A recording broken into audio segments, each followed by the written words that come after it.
ইনশাল্লাহ ওনার জন্য দোয়া করি। আহ, অবশ্যই। ঠিক আছে। অবশ্যই, বিসমিল্লাহির রহমানির রহিম। আজকে আমাদের আরেকটা অনুষ্ঠান শুরু হচ্ছে।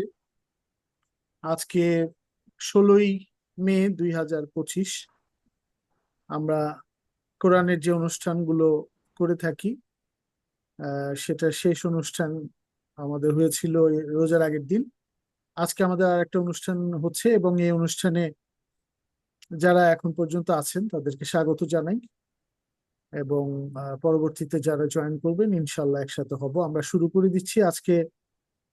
কোরআন কেন এলো এবং এর শিক্ষাটা কি, এই বিষয়টা নিয়ে আমাদের আলোচনা। তো আমি প্রথমেই খুব মাইনরলি যারা আছেন তাদেরকে একটু শোনার জন্য অনুরোধ করব যে কোরআন আসলে এমন একটা জীবন বিধান যেটার নাম হলো ফোরকান, মানে সত্য মিথ্যার পার্থক্যকারী। এই সত্য মিথ্যার পার্থক্যকারী যে গ্রন্থ, এর নামই হলো কোরআন। এবং এই জীবন বিধানগুলো আহ এই জগৎসমূহ সৃষ্টির প্রথম থেকেই আছে। আল্লাহ তাআলা প্রত্যেকটা জীবন বিধান প্রথম থেকেই দিয়ে দিয়েছেন মানুষ যেন, এবং এই সৃষ্টি যেন একটা শৃঙ্খল রূপে নিজেকে পরিচালিত করতে পারে। তো আমরা কোরআনের কয়েকটা আয়াত এখন একটু দেখে নিই, তাহলে আমাদের জন্য সুবিধা হবে। যে কোরআন অন্যান্য ধর্মগ্রন্থগুলোকে কি বলছে। আসলে সমস্ত জীবন বিধান প্রথম থেকে এই পর্যন্ত একই, এবং সমস্ত কিছু একই বাণী বহন করেছিল। অতীতের গুলো পরিবর্তিত হয়ে যাওয়াতে সত্যিকারের বাণীটা পৃথিবীতে আর থাকলো না। এই জন্য এই নতুন ফোরকান, মানে সত্য মিথ্যার পার্থক্যকারী গ্রন্থটা মোহাম্মদ সাল্লাহ ইসলামের উপরে অবতীর্ণ হল। তাই আমরা সূরা বাকারার 4 নম্বর আয়াত থেকে দেখব। আমরা কয়েকটা আয়াত পড়ি, আমরা একটু শুনিয়ে খুব মনোযোগ দিয়ে। সূরা বাকারা 2 নম্বর সূরার 4 নম্বর আয়াত: তোমার ও তোমার পূর্ববর্তীদের প্রতি যা নাজিল হয়েছে তা যারা বিশ্বাস করে তারা আসলে সফলকাম। মানে তোমার প্রতি যেটা নাজিল হয়েছে, নবীকে বলছেন আল্লাহ তাআলা, এবং তোমার অতীতে তোমার আগে যেগুলো নাজিল হয়েছে তারা যেটা যা বিশ্বাস করে, এগুলো সবকটাকে বিশ্বাস করতে হবে। এবং এই বিশ্বাস করলে তারা হবে সফলকাম। এই যে সফলকাম হওয়ার একটা চমৎকার সংজ্ঞা কোরআনে দিচ্ছে, যে অতীতের ধর্মগ্রন্থগুলোকে বিশ্বাস করতে হবে। কি চমৎকার সম্মান, রেসপেক্ট এটা কোরআন দিচ্ছে। আচ্ছা, 6 নম্বর সূরা আনামের 92 নম্বর আয়াতে আল্লাহ তাআলা বলছেন: আমি এই কল্যাণময় কিতাব নাজিল করেছি যা অতীতের সকল কিতাবের সত্যায়ন। অতীতের সমস্ত কিতাবের সত্যায়ন করে, অ্যাটেস্টেশন করে এই কল্যাণময় কিতাবটা। মানে একটা তাওরাত বলি, ইনজিল বলি, জাবুর বলি, জীবন বিধান বলি, সহিফা বলি, বিভিন্ন নবী রসুলের উপর আসছে, এবং পৃথিবী এবং জগৎসমূহ চলার ক্ষেত্রে আল্লাহর বিধান আছে। তাই এটা হলো কল্যাণময় কিতাব, যা মানুষ সৎ এবং সুন্দর কাজের জন্য ব্যবহার করবে। অতীতের সকল কিতাবের সত্যায়ক, অ্যাটেস্টেশন করতেছে সমস্ত কিতাব। আরেকটা আয়াত বলি, 20 নম্বর সূরা তাহার 133 নম্বর আয়াত: পূর্ববর্তী কিতাবের শিক্ষাই কোরআনে আছে। তাহলে আমরা কি বুঝলাম? পূর্ববর্তী শিক্ষাই, কিতাবগুলো শিক্ষাই এই কোরআনে আছে। ওগুলি ডিস্ট্রাক্টেড হয়েছে, আমার কাছে ডিটেল আছে। আজকে আমরা হয়তোবা পরবর্তীতে একটা একটা করে আলোচনা করব। এটা জানাটা খুব গুরুত্বপূর্ণ যে তা না। সাবজেক্ট হিসেবে তাওরাতে 5টা বুকস আছে, তারপরে আরো আহ, অনেকগুলো চ্যাপ্টার আসছে, এগুলো মিলে হয়, এবং এগুলো ডিস্ট্রাক্টেড হয়ে গেছে বলেই ইনজিল আসছে। ইনজিল আসার পরে আবার কোরআন। তাই পূর্ববর্তী কিতাবের শিক্ষাই কোরআনে আছে। 10 নম্বর সূরার 37 নম্বর আয়াত: এই কিতাব ইতিপূর্বে নাজিলকৃত সকল ওহীর সত্যায়নকারী। এই কিতাব ইতিপূর্বে নাজিলকৃত সমস্ত ওহীর যে বাণীগুলো আসছে এটাকে সত্যায়ন করছে, এবং সকল বিধিবিধানের বিশদ ব্যাখ্যা। নিঃসন্দেহে এই কিতাব বিশ্বজাহানের প্রতিপালকের পক্ষ থেকে অবতীর্ণ।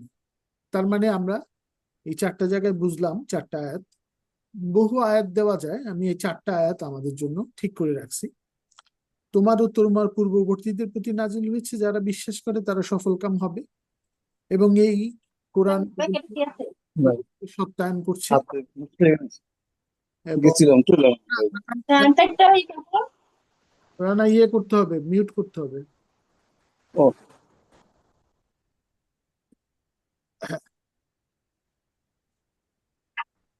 পার্টিসিপেন্টস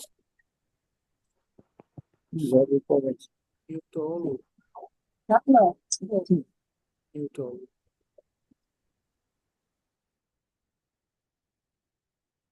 তো এই যে আমরা আলাপ করলাম চারটা ইয়ে আয়াত, এবং এই আয়াতের পরিপ্রেক্ষিতে আমরা বুঝতে পারলাম যে অতীতের সমস্ত ধর্মগ্রন্থগুলোকে সম্মান জানানোটা এবং সেগুলিকে সত্য বলে মেনে নেওয়াটা কোরআন এই সম্মানটা দিতে বলছে। আচ্ছা, ধর্মের একটা সংজ্ঞা দিচ্ছে কোরআন, যে ধর্ম আসলে কি। তো এটা দিচ্ছে আবার 30 নম্বর সূরার 30 নম্বর আয়াত। খুব সুন্দর একটা সংজ্ঞা, যে মানুষ যে সৎ প্রকৃতিতে জন্মগ্রহণ করেছে, একটা সততা নিয়ে একটা শিশু জন্মগ্রহণ করে, এই সৎ প্রকৃতিকে তোমার চলার পথে মৃত্যু পর্যন্ত দূষিত বিকৃত করো না, এই সৎ প্রকৃতিকে। এটাই সত্য ধর্ম এবং সর্বোচ্চ ধর্মবিধান। তাহলে এটাও আমরা জানলাম। আচ্ছা, সূরা বাকারা আর 136 নম্বর আয়াত এবং 285 নম্বর আয়াত, আরো প্রচুর আয়াতে আছে, এই দুইটা রেফারেন্স দিচ্ছি। এই দুটোতে বলে যে আমি সমস্ত নবী রসুলের মধ্যে আমরা কোনো পার্থক্য করি না, সবাইকে আমরা সম্মান করছি, ধর্মগ্রন্থগুলোকে সম্মান করছি, নবী রসুলকে ধর্ম সম্মান করছি, এবং ধর্মের একটা সংজ্ঞা দিচ্ছি যে সততাকে নষ্ট করো না। এটা সূরা মুলকের 67 নম্বর সূরা 2 নম্বর আয়াতে বলছে যে তোমরা যে প্রকৃতিতে আমি জন্মগ্রহণ করিয়েছি, যে জীবন এবং মৃত্যু সৃষ্টি করেছি দেখবার জন্য সৎকর্মকে অগ্রগামী। এবং সূরা বাকারার 25 নম্বর আয়াত থেকে শুরু হচ্ছে প্রচুর আয়াত, যে তুমি সমর্পণ করো, সমর্পিত হও আল্লাহ একক সৃষ্টিকর্তার উপর এবং সৎ কাজ করো, এটি তোমার একমাত্র কাজ পৃথিবীতে। তোমার প্রত্যেকটা স্টেপে, মানে আমাদেরকে দায়মি সালাতে থাকতে হয়, তো সমস্ত সময়ে আসলে নামাজে থাকতে হয় জীবনের প্রত্যেকটা চলার ক্ষেত্রে। এটা 70 নম্বর সূরার 23 নম্বর আয়াত আল্লাহ তাআলা বলেন তোমরা সব সময় সর্বক্ষণ সালাতে রত থাকো। এই সালাত যে আমরা 5 বার যে সালাত পড়তে যাচ্ছি ওইটা না, ওইটার বাইরেও চমৎকার একটা সিস্টেম নবীজি ইন্ট্রোডিউস করেছেন 5 বারের। কিন্তু আমাকে সার্বক্ষণিক সালাতে থাকতে হবে কোরআনের বিধানগুলি মেনে। এই যে সংজ্ঞাগুলো আমি দেখলাম নবী রসুলের জন্য এবং আমাদের অতীতের ধর্মগ্রন্থগুলোর জন্য এবং ধর্মের সংজ্ঞায়, সবকিছু মিলিয়ে এই যে কোরআনটা যখন আমরা চিন্তা করব এই কোরআন আসলে কার জন্য আসছে, তখন আমাদের মাঝখানে সব একেবারেই পানির মতো ক্লিয়ার হয়ে যাবে। যে আল্লাহ বলতেছেন আমি সমস্ত কিতাবের উৎস, আল্লাহ তাআলা বলছেন আমি হলাম সমস্ত কিতাবের উৎস, যত কিতাব আসছে সব আমার কাছ থেকে আসছে। তাই তোমরা এই ব্যাপারটা খুব সচেতন ভাবে নিবা, যে আমার মাঝখান থেকে যেহেতু সব কিতাব আসছে, সব কিতাব কিতাব বা গ্রন্থকে তোমরা সম্মান প্রদর্শন করবে। তাই আল্লাহ তাআলা বলছেন একইভাবে আমাদেরকে যে আমার প্রতিপালক ভালো জানেন কে সৎ পথের নির্দেশ বা সত্য ধর্ম এনেছে এবং কে স্পষ্ট বিভ্রান্তিতে আছে। যারা এই ধর্মটা মানবে, এই ফিতরাতের উপর থাকবে, যে সৎ প্রকৃতির উপর, তারাই আসলে সত্য এবং সুন্দরের পথে থাকবে। তাই 14 নম্বর সূরার 52 নম্বর আয়াতে সূরা ইব্রাহিম আল্লাহ তাআলা বলছেন এ বাণী সমগ্র মানব জাতির জন্য এক বার্তা। এই কোরআন আসলে এবং অতীতের ধর্মগ্রন্থগুলো সমস্ত মানব জাতির জন্য, যাতে এর দ্বারা তারা সতর্ক হয় এবং জানতে পারে যে তিনি একমাত্র ইলা, একমাত্র সৃষ্টিকর্তা আছে, যেটা সমস্ত নবী রসুলদের ছিল আদম আলাইহিস সালাম থেকে নিয়ে একদম মুহাম্মদ সাল্লাল্লাহু আলাইহি ওয়াসাল্লামের প্রতি একজনই। এবং তোমরা সৎ এবং সুন্দর কাজ করো, সমস্ত মানব জাতি যেন কোরআনটা মানতে পারে। এইভাবে আমাদেরকে কোরআনটা পড়ে মানুষের কাছে উপস্থাপন করতে হবে।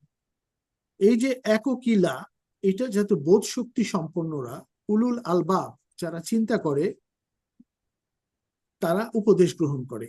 তারাই আসলে উপদেশ গ্রহণ করবে যারা একক সৃষ্টিকর্তাকে চিন্তা করে সমস্ত মানুষকে ভাববে যে এরাই আমার আত্মীয় স্বজন, ভাই ব্রাদার, তো কারো ক্ষতি আমার করা যাবে না পৃথিবীতে। তাহলে আজকে এই ধর্ম নিয়ে যে এত যুদ্ধ, এক একজন এক একটা ধর্ম বানিয়ে ফেলছে, এটা থাকে না। এই কোরআন যদি পড়া যায় ঠিক মতো, যে অতীতের ধর্মগ্রন্থগুলো রেসপেক্ট করতে হবে, মানুষগুলোকে, নবী রসুলকে, এবং আল্লাহ তাআলা সূরা ইমরানের 64 নম্বর আয়াতে বলতেছেন যে চলো আমরা প্রথমে ধর্মের অভিন্ন কথায় সবাই একমত হই, অভিন্ন কথায়, যে কথাগুলো একেবারে ভিন্নতা নাই, আগে এগুলি একমত হই। এগুলি একমত হয়েই যদি আমরা চর্চা করি পুরো ধর্মগ্রন্থটা, আর আমাদের নিয়ে কনফ্লিক্ট থাকবে না। তো এই জায়গাতে 39 নম্বর সূরার 41-এ বলতেছে, আমি তোমার প্রতি এই যে সত্য সহ ধর্মগ্রন্থ নাজিল করেছি, তোমরা যে মানুষ মানবা সে ভালোর পথে যাবা, যে মানবা না সে খারাপের পথে চলে যাবে। এটা আমি জোর করে তোমাদের উপর চাপিয়ে দিচ্ছি না।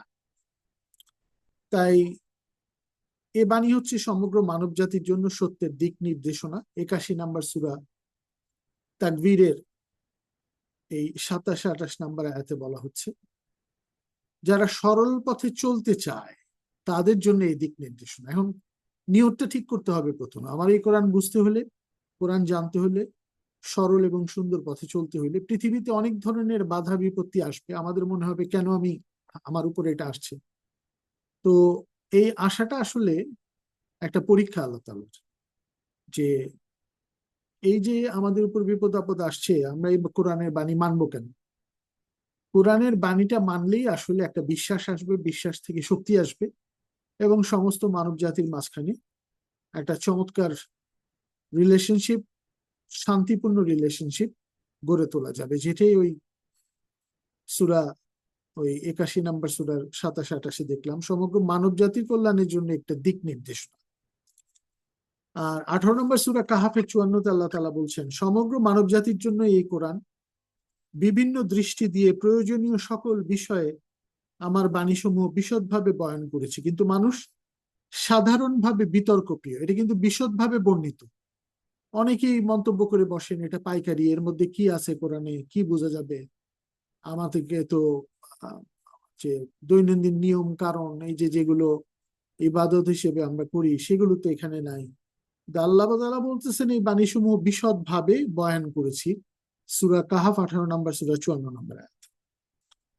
তাই যারা ভালো কাজ করবে তারাই আসলে তার প্রতিপালকের নির্দেশিত পথে আছে। তো ইব্রাহিম আলাইসাল্লামকে আল্লাহ তাআলা রোল মডেল বানিয়ে দিয়েছেন মোহাম্মদ সাল্লাহ সাল্লামের জন্য। আমরা দেখি আল্লাহ তাআলা 130 নম্বর আয়াত সূরা বাকারায় বলছেন যে ইব্রাহিমের ধর্ম ছাড়া তোমরা আর কোন ধর্ম পালন করবে? অজ্ঞরা ছাড়া ইব্রাহিমের ধর্ম থেকে কেউ সরে যাবে না। ইব্রাহিমের ধর্ম হলো আল্লাহকে, ইব্রাহিম আলাইসাল্লাম প্রশ্ন করছেন সূরা বাকারাতে যে পাখি চারটা চার পাহাড়ে রেখে আসো, মানে মৃতকে কিভাবে জীবিত করবো, আল্লাহ কিন্তু উত্তর দিয়ে দিচ্ছেন। এবং আমরা সূরা আনামের 75 নম্বর আয়াতেও দেখি ইব্রাহিম আলাইসাল্লামকে আল্লাহ তাআলা উত্তর দিচ্ছেন আকাশমণ্ডলী এবং নভমণ্ডলী কিভাবে পরিচালনা করবো। আল্লাহ বলছেন যে ওকে দেখালাম, তো দৃঢ় বিশ্বাসীদের অন্তর্ভুক্ত হয়ে গেল। আবার আদম আলাহিসাম সম্বন্ধে বলছেন 20 নম্বর সূরা তাহা 115 নম্বর আয়াতে, আদমের মধ্যে দৃঢ়তা পায়নি। আদমকে কিছু বিষয় শিখিয়ে দিয়ে উনি নামিয়ে দিয়েছিলেন, কিন্তু ইবলিস তাকে ডিরেল করে ফেলে, ওইখান থেকে পথ হারা হয়ে যান এবং পৃথিবীতে আসেন। আসার পরে সূরা বাকারার 39 নম্বর আয়াতে আল্লাহ তাআলা বলছেন যে আমি জীবন বিধান দিব তোমাকেও। দেখেন আদমকেও দেওয়া হয়েছে, সমস্ত নবী রসুলের উপরই আসলে জীবন বিধান আসছে।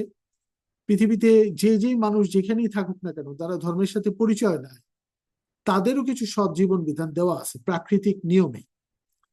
তো এই অবস্থা থেকে মানুষ যখন শিখে সৎ কাজটা করবে, তখনই আল্লাহ তাআলা অ্যাকর্ডিংলি বিচার করবেন। সূরা তাওবার 115 নম্বর আয়াতে বলছেন, কোন জাতি এবং মানুষকে দিক নির্দেশনা সুস্পষ্টভাবে না দিয়ে আমি তাদের উপর কোনো অন্যায় চাপিয়ে দিব না বিচারের ক্ষেত্রে। যে যার অবস্থান থেকে যতটুকু বুঝবে, এবং বুঝানোর দায়িত্বটা হলো যারা কোরআন নিয়ে কাজ করে, নিজেরাও কাজ করতে হবে, নিজেরাও শিখতে হবে, নিজে বুঝতে হবে, এবং অন্যকেও বুঝানোর একটা দায়িত্ব পালন করতে হবে। তো আমরা এই যে কোরআন নিয়ে আলোচনাটা করি, প্রায় আলোচনা করতে করি, তো আমরা বিভিন্ন বিষয় নিয়ে আসি। আজকে আমরা তাওরাত, ইনজিল এগুলো আনতে পারি, যেগুলোতে আমাদের বলা হচ্ছে আল্লাহ তাআলা খুব সুন্দর করে, আল্লাহ তাআলা সূরা মাইদায় 5 নম্বর সূরা আল্লাহ তাআলা বলে দিচ্ছেন যে তোমরা যখন এই ধর্মগ্রন্থগুলো পড়বে, এই ধর্মগ্রন্থগুলো কিন্তু আলো ছিল, আলোকিত, আমার কাছ থেকে আলো। আমি যে পাঠিয়েছি পৃথিবীতে, নিশ্চয়ই আমি তাওরাত নাজিল করেছিলাম। তাওরাত ছিল আলো। 6-91, 6 নম্বর সূরার 91 বলতেছে আলো, এবং এই 44 নম্বর আয়াত সূরা এই মাইদাতেও বলছেন এটাকে আলো, সুস্পষ্ট দিক দিক নির্দেশনা এবং আলো তাওরাত।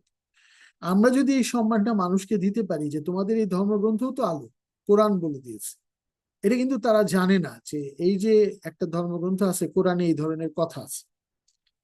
তাই তোমরা আল্লাহতে পুরোপুরি সমর্পিত হও, submit yourself to the will of supreme authority and do good deeds, ভালো কাজ করো, সেই বিধানের আলোকে বিচার মীমাংসা করো সকলে। আল্লাহওয়ালা ও জ্ঞানীরাও একইভাবে বিচার করতো, মানে যারা আল্লাহতে বিশ্বাসী তারাও কিন্তু এই বিধানের আলোকে সৎ বিচার করতো। তোমরাও সৎ বিচার করো, কারণ তারা সবাই ছিল আল্লাহর কিতাবের রক্ষক ও সত্যের সাক্ষী। যে যে ধর্মেই ছিল, সৎ এবং সুন্দর কাজগুলো যেটা বিধান অনুযায়ী করেছে, তারা সবাই কিন্তু এই কিতাবের রক্ষক ও সত্যের সাক্ষী। মানে ফোরকান কিতাবটা এখন কোরআন আকারে আছে, প্রত্যেকটারই নাম ফোরকান, মানে সত্য মিথ্যার পার্থক্যকারী। আল্লাহ তাআলা বলছেন এরপরে 46 নম্বর আয়াত সূরা মাইদায় যে এরপর মরিয়ম পুত্র ঈসাকে তাওরাতের সত্য অংশের সত্যায়নকারী রূপে ওদের মাঝে পাঠিয়েছিলাম। মরিয়ম পুত্র ঈসা মানে ঈসা আলাইহিস সালাম, ওনারা যাকে যীশু খ্রিস্ট বলে খ্রিস্টান। তাওরাতের সত্য অংশের সত্যায়নকারী, একটা জায়গা ডিস্ট্রাক্টেড হয়ে যায়। আমরা হয়তো বা কিছুটা আজকে দেখব, দুইটা জিনিস দেখব, কারণ যে কটা ধর্ম আছে ও কটা একসাথে বলতে গেলে অনেক সময় লাগবে। সেগুলি ভেঙে ভেঙে আমরা যখন রিসার্চ আকারে করব, একটা করে ধর্ম হয়তো বা আলোচনা করব। বাট মনে রাখতে হবে ধর্মের সেই সংজ্ঞাটা যে সৎ এবং সুন্দর প্রকৃতির উপর মানুষ যখন নির্ভর করবে, এটার থেকে খারাপ পথে যাবে না, দূষিত বিকৃত করবে না, এই ফিতরাতের উপর থাকবে, যেভাবে জন্মগ্রহণ করেছে সৎ এবং সুন্দর মানুষ হিসেবে মারা যাবে, এটাই সত্য ধর্ম, সর্বোচ্চ ধর্মবিধান। এই সংজ্ঞাটা আমরা জেনে রেখে বাকি ধর্মগুলো আলাপ করব। এগুলো মানুষের সৃষ্টি, মানুষ একটা ধর্মে স্টিক থাকে নাই, মানে ওই প্রিন্সিপালে স্টিক থাকে নেই বলে এতগুলো গ্রন্থ নিজেরাই করে ফেলছে।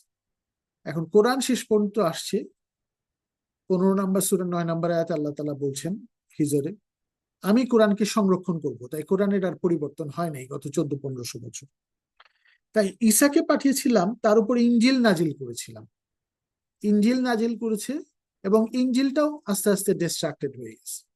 ঈসা আলাইহিস সালাম যে শিক্ষা দিয়ে গেছেন, হাওয়ারিরা মেনে নিল, তার যে সাহাবীরা আছে, কিন্তু পরবর্তীতে কিছু মানুষ হিসেবে তার এই তত্ত্ব রচনা করে দিয়ে গেছেন, এবং তাওরাতেও তাই হয়েছে। তালমুদ, গিমারিশ, জিমারা, এই ধরনের কিছু অন্যান্য গ্রন্থ তাওরাতের মধ্যে ঢুকে গেছে, যার ফলে এই প্রচলিত মানুষদের দ্বারা যে ধর্ম রচিত হয়ে যায়, তখন ওই মূল গ্রন্থটা আর মানুষ ওটার মধ্যে থাকে না, বা ওটা জানতেও দেওয়া হয় না। কোরআন যেমন সবাই আরবিতে পড়ে, এটার কোনো মানেও জানে না, কিচ্ছু জানে না, এটা জীবনে অ্যাপ্লাই করবে কিভাবে, এটা অ্যাপ্লাই করা যাচ্ছে না। তাই ইনজিল দিয়েছিলাম তাওরাতের সত্য বিধানের সত্যায়ন এবং আল্লাহ সচেতনদের জন্য দিক নির্দেশনা ও হেদায়েতের আলো। দেখেন আমরা তাওরাতও পেলাম আলো, এই মাইদা 44 নম্বর একটা আয়াত মনে রাখি, আমি তো অনেকগুলো আয়াত বলছি, এবং মাইদা 46 নম্বর আয়াত, ইনজিলও আলো, এবং কোরআনকে তো পুরা কোরআনে আলো বলাই হচ্ছে। 5 নম্বর সূরা এখানেও আছে 16 নম্বর আয়াতে। এই যে আলোর সমষ্টি, এই আলোর সমষ্টিগুলোকে একসাথে যখন আমরা ধরে বর্তমান কোরআনের এক একটা বাণী আমরা পালন করতে পারবো। যেমন সূরা ফাতিহার মানেটা কি, যে আমি সরল পথে চলতে চাই, আমাকে ভালো লোকের পথে নাও, খারাপ লোকের পথে নিও না। এতটুকু একটা লেসন আমাদের বাচ্চাদের যদি আমরা দিয়ে দিই, সে কিন্তু প্রিন্সিপাল একটা পেয়ে গেল, এবং এইভাবেই তার জীবন সে পরিচালনা করতে পারে। আল্লাহ তাআলা এই 48 নম্বর আয়াতে বলতেছেন সূরা মাইদায়, আমি তোমার উপর সত্য বিধান সহ কিতাব নাজিল করেছি। যেহেতু ইনজিল পরিবর্তন হয়ে গেল, তাওরাত পরিবর্তন হলো, এবার আমি সত্য বিধান সহ কিতাব নাজিল করেছি, যা পূর্বে নাজিল হওয়া কিতাবের সত্যতা প্রমাণকারী ও সংরক্ষক। কি চমৎকার! আমরা শুধু 3টা আয়াত মনে রাখি, সূরা মাইদার 44 নম্বর আয়াত, 46 নম্বর আয়াত এবং 48 নম্বর। প্রথমে তাওরাত আলো, তারপরে ইনজিল আলো, তারপরে কোরআনকে বলছেন যে এই যে অতীতে যত নাজিল হয়েছে সবকটা সত্যতা প্রমাণকারী ও সংরক্ষক হলো কোরআন, সবকিছু এখানে আছে। এই যে আমরা প্রিন্সিপালটা জেনে নিলাম, এই প্রিন্সিপালটা জানার পরে আল্লাহ তাআলা বলছেন, আমি ইচ্ছা করলে তোমাদের এক উম্মাহ বা জাতিতে পরিণত করতে পারতাম। আল্লাহ ইচ্ছে করলেই পারেন, মানে আল্লাহ সূরা এই যে মাইদার এই যে 48 নম্বর আয়াতে বলছেন, কোরআনের কথা বলার পরে ইচ্ছা করলে একটা জাতিতে পরিণত করতে পারতাম, ওনার কাছে কিছুই না, কুন ফাইয়া কুন বললেই হয়ে যায়, হ এবং হয়ে যায়। কিন্তু আল্লাহ তাআলা এখানে বলছেন, তোমাদের যে পথ নির্দেশ ও বিধান দিয়েছি তার আলোকেই তোমাদের পরীক্ষা করতে চাই, যে এই যে পথ নির্দেশ দিয়েছি তোমরা নিজেরা নিজেদের মধ্যে শান্তি সৃষ্টি করো কিনা। একক একটা জাতি হিসেবে তোমাদের আমি তৈরি করেছিলাম, সূরা বাকারা 213-তে বলছেন।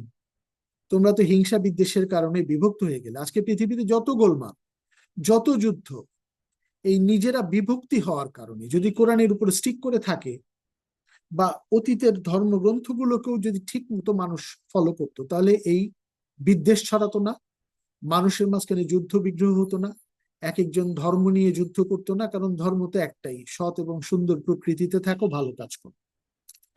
তাহলে আমরা অনেক কিছু জানতে পারতাম এবং এই অবতীর্ণ আল্লাহর বিধান অনুসরণে বিচার মীমাংসা করতাম মানুষের। এই চমৎকার লেসনের পরে আল্লাহ তাআলা এই মাইদাতেই 68 নম্বর আয়াতে আল্লাহ তাআলা বলছেন, হে নবী বলো, হে কিতাবীরা, মানে অতীতের যারা ধর্মগ্রন্থগুলো পেয়েছে বা অন্য ধর্ম নাম যাদের, তাওরাত ইনজিল ও তোমাদের প্রতিপালকের নিকট হতে প্রেরিত বিধানাবলী পুরোপুরি অনুসরণ না করা পর্যন্ত তোমাদের কোনো ভিত্তি নেই, পুরোপুরি অনুসরণ করতে হবে, তাহলে ভিত্তি।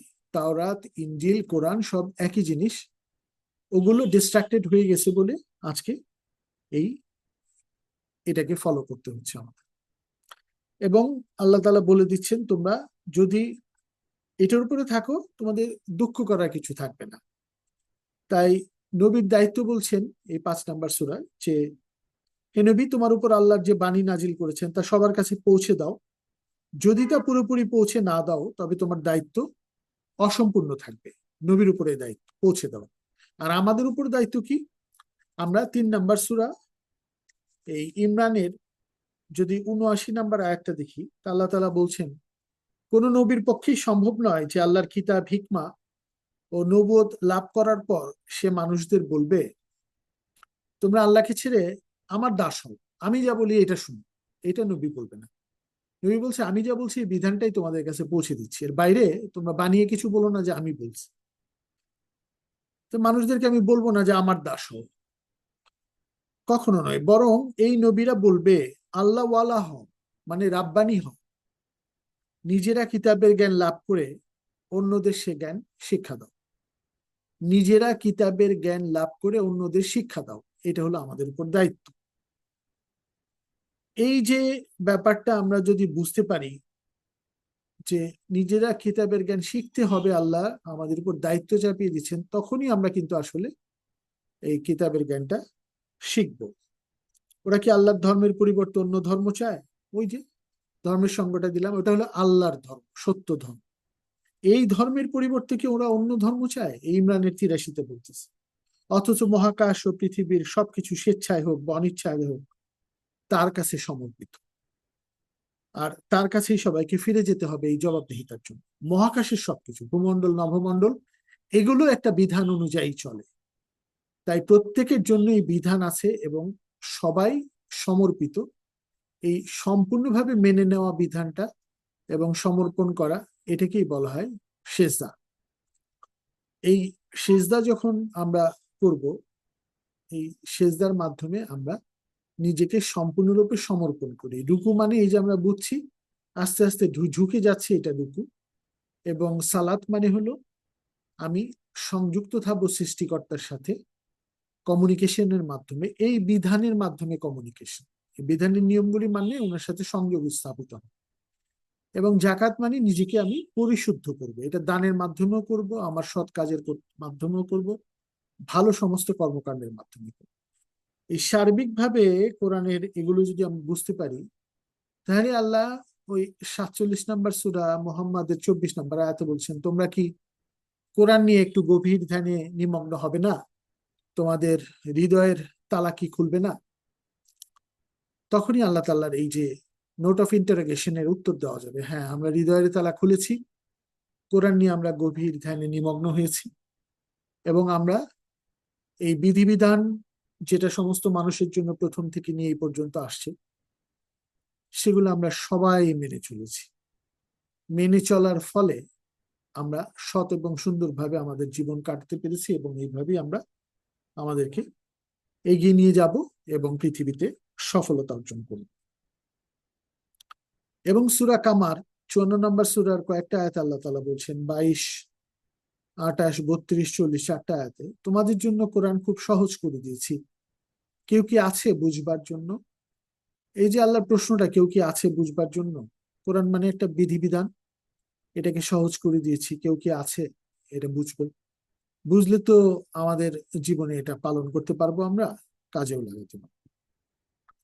তাই আমরা যখন এগুলো সম্বন্ধে জানবো, এগুলো সম্বন্ধে বুঝতে পারবো, এবং কোরআনের সার্বিক যে শিক্ষাগুলো আমরা যখন জীবনে ধারণ করতে পারবো, তখনই আমরা বুঝবো যে আমাদের এই ধর্মগ্রন্থগুলো সবকটাকে আমাদের সম্মান জানাতে হবে, সমস্ত মানুষকে সম্মান জানাতে হবে, এবং এইভাবেই আমাদেরকে এগিয়ে যেতে হবে আল্লাহর এই ধর্ম বুঝার জন্য। 2 নম্বর সূরার 217 নম্বরে আল্লাহ তাআলা বলছেন, তারা সর্বদা তোমাদের বিরুদ্ধে যুদ্ধ সংগ্রাম করতে থাকবে যে পর্যন্ত তোমাদেরকে তোমাদের দিন হতে ফিরিয়ে না দেয়, যদি তারা সক্ষম হয়। সবাই কিন্তু এই দিন হতে ফিরিয়ে দেওয়ার জন্যই মানুষকে সত্য দিনের উপর থাকতে দেয় না বলেই যুদ্ধ সংগ্রাম করে। তোমাদের মধ্যে যে কেউ স্বীয় দিন, এই সত্য ধর্ম হতে ফিরে যায়, পরিত্যাগ করে বা ডিস্ট্রাক্টেড হয় এবং সত্য অস্বীকারী হিসেবে মৃত্যু মুখে পতিত হয়, দুনিয়া ও আখিরাতে তাদের কর্ম নিষ্ফল হয়ে যাবে। তখন দুনিয়া ও আখিরাতে তাদের কর্ম নিষ্ফল হয়ে যায়। তাই আমরা যেন আমাদের কর্ম দুনিয়া আখিরাতে নিষ্ফল না করি, এই ব্যাপারটা খেয়াল রেখে সত্য ধর্মের উপরে থাকতে হবে। 41 নম্বর সূরা 33-এ বলছেন, তার চেয়ে উত্তম আর কে হতে পারে, যে ব্যক্তি মানুষকে আল্লাহর পথে ডাকে, সৎকর্ম করে আর বলে আমি তো সমর্পিতদের, আনুগতদের অন্তর্ভুক্ত, দাস না, আনুগত্য করি আল্লাহর এবং এদের অন্তর্ভুক্ত। কি চমৎকার সূরা হামিম সেজদা 33 নম্বর আয়াত। 9 নম্বর সূরা তওবার 33-এ বলছেন, মুশরিকরা যারা শিরক করে অপ্রীতিকর বা অসহনীয় মনে করলেও অপর সমস্ত দিনের প্রচলিত, মানে যে ধর্ম প্রচলিত আছে, জয়যুক্ত করার জন্য তিনি পথ নির্দেশ সত্য দিন সহ তার রাসূল প্রেরণ করেছেন। যারা শিরক করে, মানে নিজের যে শক্তি আল্লাহ কাজে লাগাতে বলেছেন, যে মানুষ নিজেকে কাজে না লাগায় নিজের শক্তিকে, তাকে আমি সাহায্য করি না, যে জাতি এবং মানুষ, সেটা হলো এরকম যে আল্লাহ তাআলা বলছেন যে তুমি তোমার নিজের শক্তিকে কাজে লাগাও, তুমি তো চাচ্ছ ইহদিনাস সিরাতাল মুস্তাকিম বা ইয়াকা নাবুদু ওয়া ইয়াকা নাস্তাইন, আমি শুধু তোমারই ইবাদত করি, তোমারই সাহায্য চাই। আল্লাহ তাআলা দায়িত্ব দিচ্ছেন, যে মানুষ নিজেকে সাহায্য না করে, যে জাতি নিজেকে সাহায্য না করে, তাকে আমি সাহায্য করি না, যে চায় তাকে আমি দিই। এই যে শিরক করা হলো একটা বড় ব্যাপার। আমরা মনে করি যে আল্লাহর সাথে কোনো দেবদেবী, গাছপালা, ওই গ্রহ নক্ষত্র বা জন্তু জানোয়ার কিছু একটাকে মেনে ফেললে, না, আসলে যে কোনো মানুষকেও মানা যাবে না যদি সে অন্যায় করে। আমার নিজের সৎ শক্তিকে কাজে লাগিয়ে পৃথিবীতে আমাকে নিজেকে উপস্থাপন করে এবং নিজেকে সৎ ভাবে চালিয়ে একটা রোল মডেল হতে হবে। সেখানে কষ্ট আসবে, পরীক্ষা আসবে, কিন্তু এই সততার ভিত্তিতে আমাদের চলতে হবে, কারণ পৃথিবীর সময়টা খুব কম সময়ের জন্য। এই যে নিজের শক্তিকে কাজে লাগানো, এইটাই শিরকের বাইরে যাওয়া আল্লাহ তাআলা শেখান। আল্লাহ তাআলা বলতেন, আমার উপরে নির্ভর করো এবং নিজের শক্তিকে কাজে লাগাও, সৎ শক্তিকে, যেটা আমি ইনজেক্ট করে দিয়েছি তোমাদের মাঝে, ঢুকিয়ে দিয়েছি। তো এই যে শিরকের যে সংজ্ঞা, এটা বেশিরভাগ মানুষ বুঝে না। শিরকের বিরুদ্ধে যাওয়া মানে নিজেকে একটা পরিপূর্ণ ম্যাগনানিমাস পার্সোনালিটি হিসেবে গড়ে তোলা, এবং এই শিক্ষাটাই আসলে কোরআন দেয়। তাই 48 নম্বর সূরার ফাতার 28-এ বলছেন, তিনি তার রাসূলকে পথ নির্দেশ, হেদায়েত ও সত্য দিন সহ প্রেরণ করেছেন। সমস্ত রসুলকে কিন্তু এই সত্য দিন এবং পথ নির্দেশ দিয়েছেন, একই পথ নির্দেশ যেটা এখন কোরআনে আছে, সব এটাই এসেছিল অপর সমস্ত প্রচলিত দিনের উপর এটাকে জয়যুক্ত করার জন্য। যে কোনো প্রচলিত দিন বা আমরা যা পালন করি কোরআনের বাইরে, সবকিছুর উপর জয়যুক্ত করার জন্য এই দিনের উপর রসুলদেরকে পথ নির্দেশ দিয়েছেন, সত্য দিন সহ প্রেরণ করেছেন। তাই 49 নম্বর সূরা হুজুরাতের 16-তে বলছেন, তোমাদের ধর্ম পালনের কথা বা দিন সম্পর্কে আল্লাহকে অবহিত করতে চাচ্ছ? আল্লাহ জানেন যে নবমণ্ডল ও ভূমণ্ডলে আছে, তিনি সর্ববিষয়ে সম্যক অবহিত। তোমরা চাচ্ছ আমি এই ধর্ম করছি, এইভাবে করছি, এই করছি, ওই করছি, কত রিচুয়ালস এর কথা বলছো, কিন্তু আল্লাহ পুরা নভ এবং ভূমণ্ডলের সমস্ত কিছু যে বিধান মেনে চলছে একটা সিস্টেমেটিক অ্যাপ্রোচে, সেখান থেকে ম্যাক্রো টু মাইক্রো সমস্ত কিছুই জানেন। তিনি সর্ববিষয়ে সম্যক অবহিত। তাই 10 নম্বর সূরা ইউসুফের 104-এ বলছেন, বলো হে মানুষ, তোমরা যদি আমার দিনের প্রতি সংশয় যুক্ত হও তবে জেনে রাখো তোমরা আল্লাহ ব্যতীত যাদের ইবাদত করো আমি তাদের ইবাদত করি না। আমি একমাত্র আল্লাহর ইবাদত করি যিনি সবার মৃত্যু ঘটান। আমি বিশ্বাসীদের অন্তর্ভুক্ত হওয়ার জন্য আদিষ্ট হয়েছি। এবং 10-এর 105-এ বলছেন, আর এটা এই যে তুমি একনিষ্ঠভাবে এই সত্য ধর্মে প্রতিষ্ঠিত হও এবং কখনো শরিককারীদের অন্তর্ভুক্ত হও না, নিজের শক্তিকে কাজে লাগাও সৎ এবং সুন্দরের। আর দিন সম্বন্ধে নানা মতের সৃষ্টি করছে মানুষ। 6-এর 159-এ বলছেন, বিভিন্ন দলে বিভক্ত হয়েছে, তাদের কোনো দায়িত্ব তোমার নয়, তাদের বিষয়ে আল্লাহর ইখতিয়ারভুক্ত। এই যে বিভিন্ন ধর্মগুলি আমরা দেখি, এগুলো মানুষ বিভক্ত করেছে, এবং এটার দায়িত্ব তোমার না, আমাদের না, আল্লাহর ইখতিয়ারভুক্ত। আল্লাহ তাদের বিচার করবেন। এই ব্যাপারগুলো আমরা জানলাম। এবং 6 নম্বর সূরার 161-তে আল্লাহ তাআলা বলছেন, সৎপথে পরিচালিত হওয়ার সুপ্রতিষ্ঠিত দিন হলো এই যে সত্য ধর্ম। আমার প্রতিপালক তো আমাকে সৎপথে পরিচালিত করেছেন, এটাই সুপ্রতিষ্ঠিত দিন। এই সৎপথে পরিচালিত হওয়াটাই সুপ্রতিষ্ঠিত দিন। ইব্রাহিমের ধর্মাদর্শ, সে ছিল একনিষ্ঠ এবং সে মুশরিকদের অন্তর্ভুক্ত ছিল না। এই যে একনিষ্ঠ ভাবে একক সৃষ্টিকর্তার উপর নির্ভর করে সৎ কাজগুলো করেছে এবং কোনো শিরক করতো না, কাউকেই সে ভয় পেত না। নিজের বাবাকে প্রশ্ন করেছে, আল্লাহ তাআলাকে প্রশ্ন করেছে জানবার জন্য, নমরুদ ফেলে দিয়েছে আগুনে, সেখান থেকে বের হয়ে এসেছে সাহসের সাথে, আল্লাহ আমার ভরসা। এই যে জায়গাগুলি যখন আমরা জানবো, তখনই আমরা 42 নম্বর সূরার 13 নম্বরটা বুঝতে পারবো। তিনি তোমাদের জন্য বিধিবিদ্ধ করেছেন দিন, একটি ধর্ম, সত্য দিন, যার নির্দেশ দিয়েছিলেন তিনি নূহকেও দিয়েছিলেন। নূহ ছিল আদমের উত্তরসূরি, একটা আয়াত আল্লাহ তাআলা বলছেন।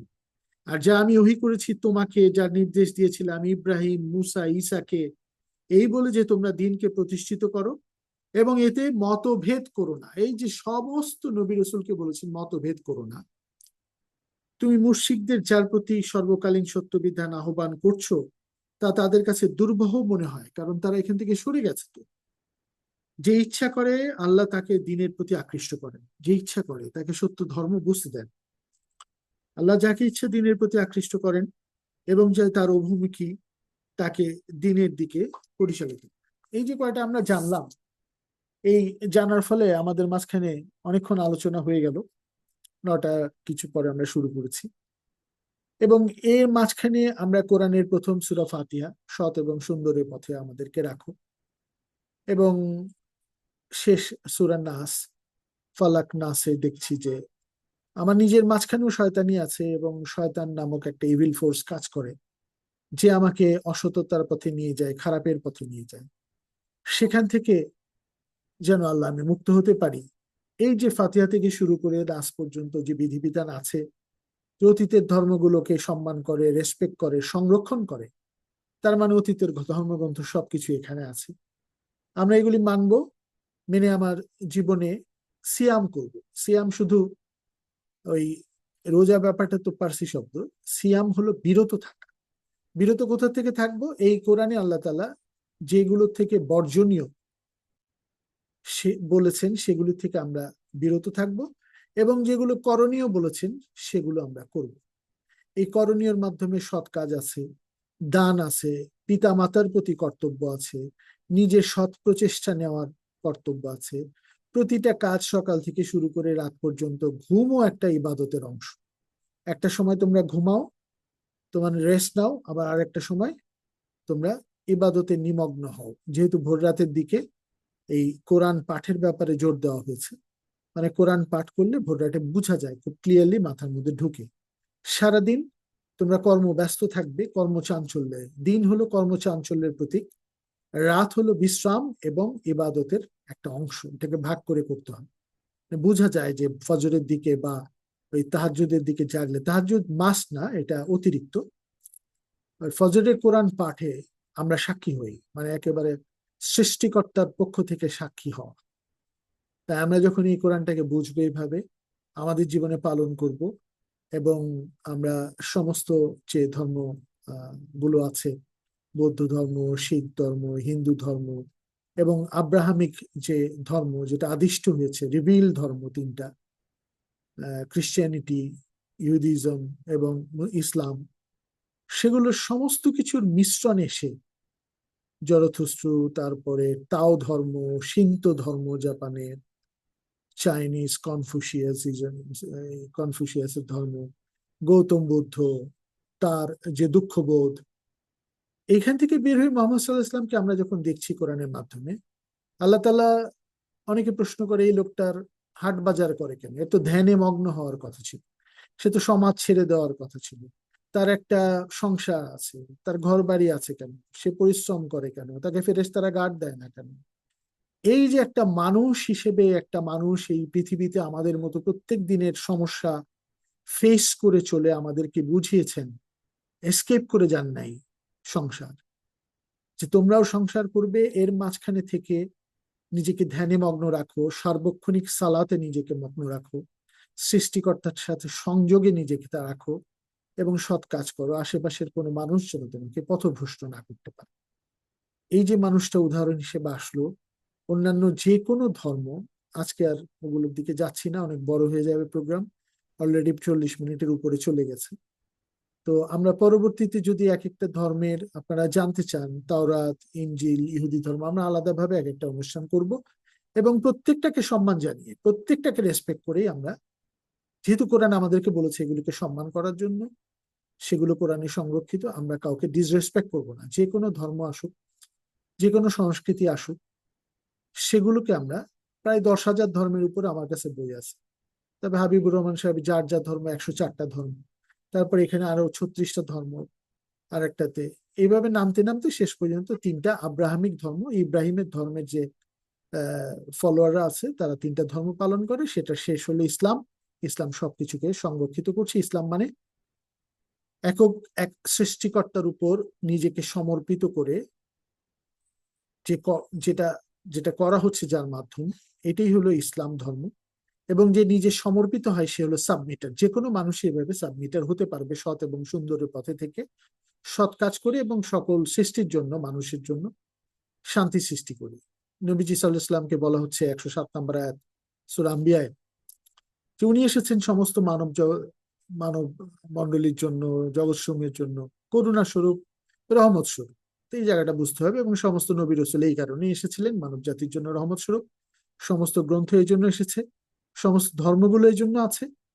এবং কোরআনের মাধ্যমে যদি আমরা সত্যিকারের কোরআন বুঝে চর্চা করে মানুষের মাঝখানে এই মেসেজগুলি দিতে পারি, সবাই কোরআনকেও রেসপেক্ট করবে এবং তারা জানবে কোরআনে অন্যান্য ধর্মসহ সমস্ত মানুষকে কিরকম সম্মান জানাতে বলা হয়েছে। এবং এর ফলে আজকে পৃথিবীর এই অশান্ত পৃথিবীতে যুদ্ধ বিগ্রহ, ধর্মের নামে যুদ্ধ, এবং এই যে অস্ত্রর ব্যবসা, বিভিন্ন ব্যবসা, ড্রাগের ব্যবসা, সবকিছুই কমিয়ে আনা সম্ভব বলে আমি বিশ্বাস করি। যতটুকু কোরআন আমি, in comparison to other philosophy, সবই একটা ফিলোসফি, সবই একটা দর্শন পড়েছি, তাতে এই কোরআনের মাঝখানে যে সমাধান আছে, আমরা সমগ্র মানব জাতি মিলে নিশ্চয়ই আমরা সবার জন্য শান্তি সৃষ্টি করতে পারি। ধন্যবাদ। আজকে আমি